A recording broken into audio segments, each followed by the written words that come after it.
Chapter 1. The Right to be Rich. Whatever may be said in praise of poverty, the fact remains that it is not possible to live a really complete or successful life unless one is rich. No man can rise to his greatest possible height in talent or soul development unless he has plenty of money. For to unfold the soul and to develop talent, he must have many things to use, and he cannot have these things unless he has money to buy them.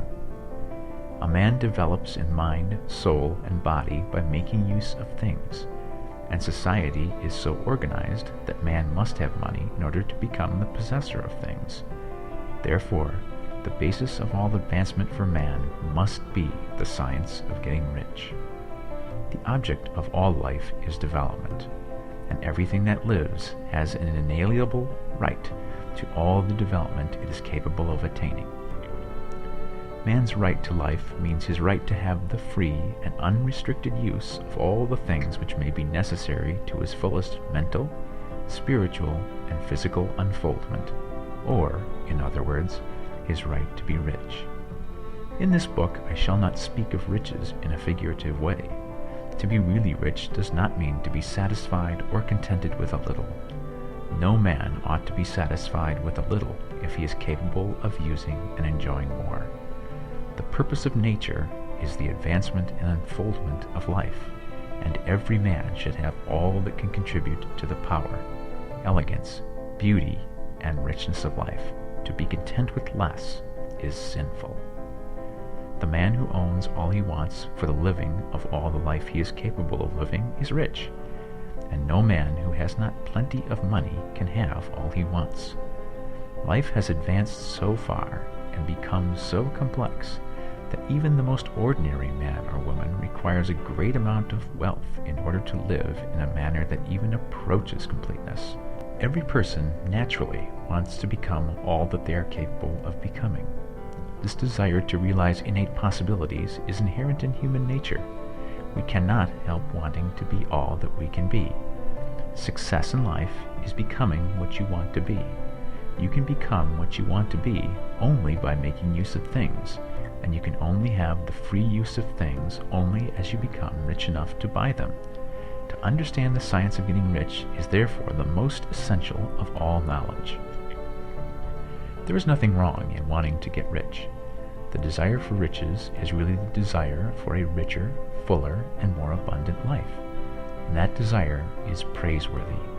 The man who does not desire to live more abundantly is abnormal, and so the man who does not desire to have money enough to buy all he wants is abnormal. There are three motives for which we live. We live for the body, we live for the mind, and we live for the soul. No one of these is better or holier than the other. All are alike desirable, and no one of the three, body, mind, or soul, can live fully if either of the others is cut short of full life and expression.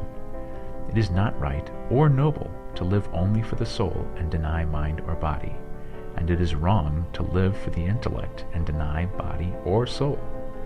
We are all acquainted with the loathsome consequences of living for the body and denying both mind and soul, and we see that real life means the complete expression of all that man can give forth through body, mind, and soul. Whatever he can say, no man can be really happy or satisfied unless his body is living fully in every function, and unless the same is true of his mind and his soul. Wherever there is unexpressed possibility, or function not performed, there is unsatisfied desire.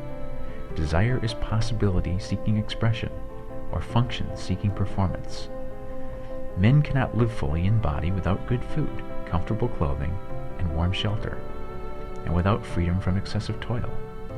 Rest and recreation are also necessary to his physical life. He cannot live fully in mind without books and time to study them, without opportunity for travel and observation, or without intellectual companionship. To live fully in mind, he must have intellectual recreations, and must surround himself with all the objects of art and beauty he is capable of using and appreciating. To live fully in soul, man must have love, and love is denied expression by poverty. A man's highest happiness is found in the bestowal of benefits on those he loves. Love finds its most natural and spontaneous expression in giving. The man who has nothing to give cannot fill his place as husband or father, as a citizen or as a man. It is in the use of material things that a man finds full life for his body, develops his mind, and unfolds his soul. It is therefore of supreme importance to him that he should be rich. It is perfectly right that you should desire to be rich. If you are a normal man or woman, you cannot help doing so. It is perfectly right that you should give your best attention to the science of getting rich, for it is the noblest and most necessary of all studies.